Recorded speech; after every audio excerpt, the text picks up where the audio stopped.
Hey everybody, this is DSR with the Arios 1/144th scale GNHW type.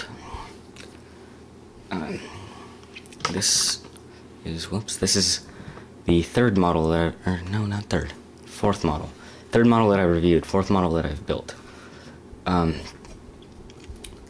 It's my well, I can't really say it's my first Transforming Gundam because of Seraphim. It's my first full-scale Transforming Gundam. No, that's better. It's a pretty decent model.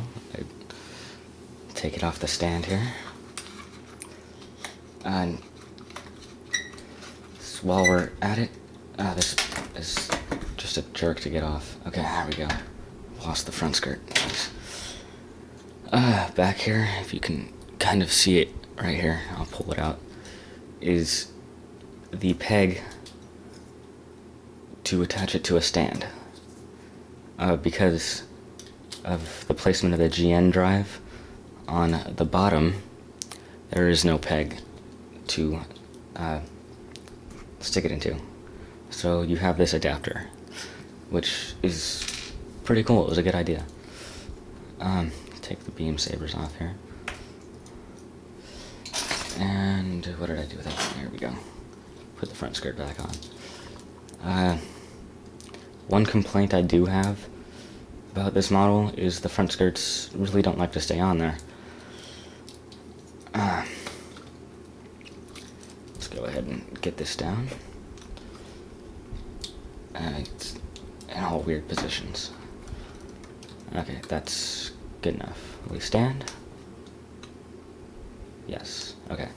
So, for articulation, we have the head with the kind of chicken pecker kind of thing. There we go. Just some slight articulation in the chest.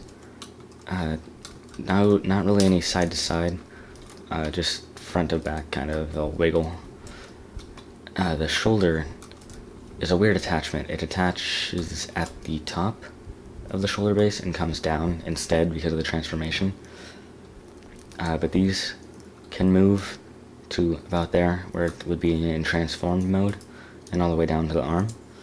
The arm can spin around on this axis. The shoulder pad can go up to about here, once again because of the transformation, and it can tuck in pretty close to the arm. The arm is on the 00 kind of double. Actually, this one isn't. Oh, yes, it is. It is. I'm sorry.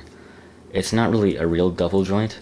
It's just the peg that this part sticks into moves. So once it's past that point, it can also turn there. And then this one actually has the most wrist movement out of all of the models so far, and it can touch its shoulder pad right there. So yeah, the legs can turn all the way out to the side because of the transformation, which is pretty good articulation. They can come only about to here outwards. That's not so great in the posability factor. Well, they kind of go out a little bit farther if you push them to, and they're kind of loose on the joints. So, you know, it'll do the splits about that far, but not really.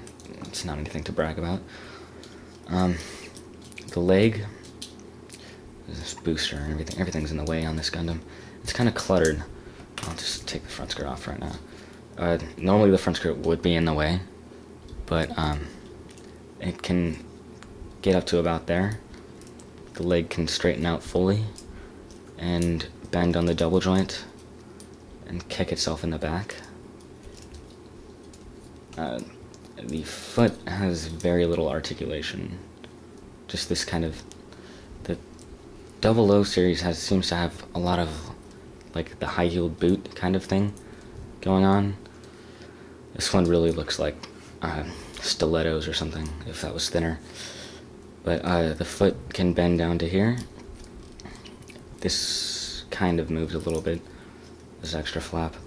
Oh, that's why, because this is pulled down, and it's not supposed to be.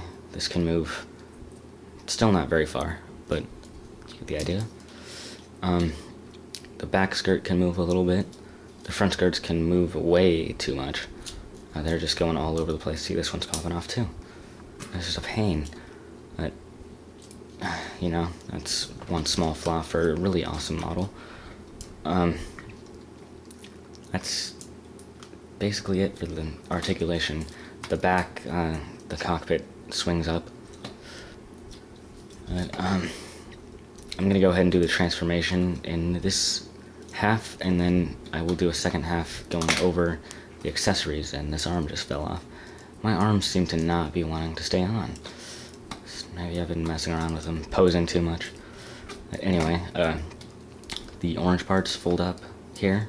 I did this without saying it. The head folds down so it's kind of covering its face. The arms, the ball joints kind of push up, and they connect at the top. There's a small peg that it pegs into. We're just going to leave the arms kind of hanging out right now. The cockpit flips down. The front skirt pops off the back, like so. And then there's some, oops, backwards. Yes, okay, like this. The front skirt pegs in.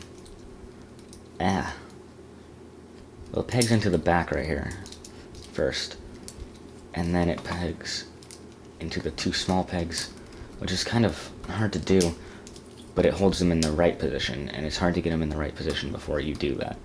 So there we go. So this isn't really going anywhere. The legs, and this leg just came off too. All these joints are coming off. This normally doesn't really happen since I've been posing with them too much. These legs turn backwards like I kind of showed earlier. They would turn outwards. The legs push up and they kind of click in, like so. And then the stiletto foot kind of pushes down, and they just kind of come together. And then this fin, which I found was a huge pain to get to stay in the right way when I was assembling, just kind of pushes up.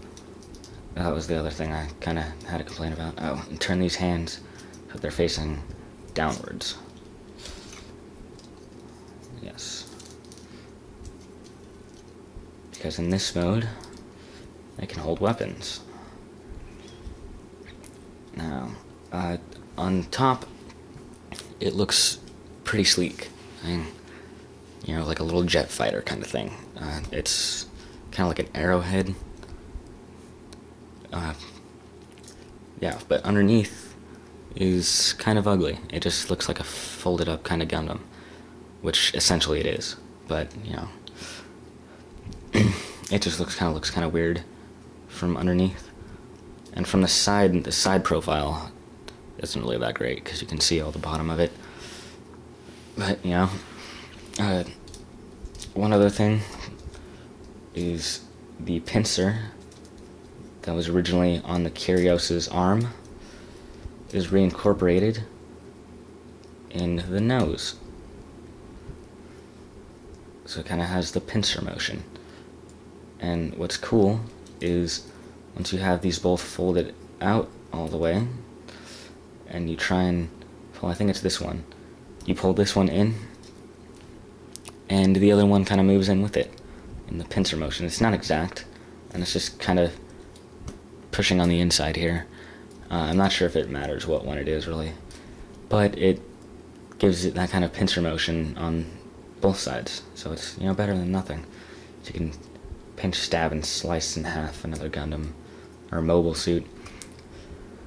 That's about it for the transformation and everything, and I will be back in a second video for the weapons.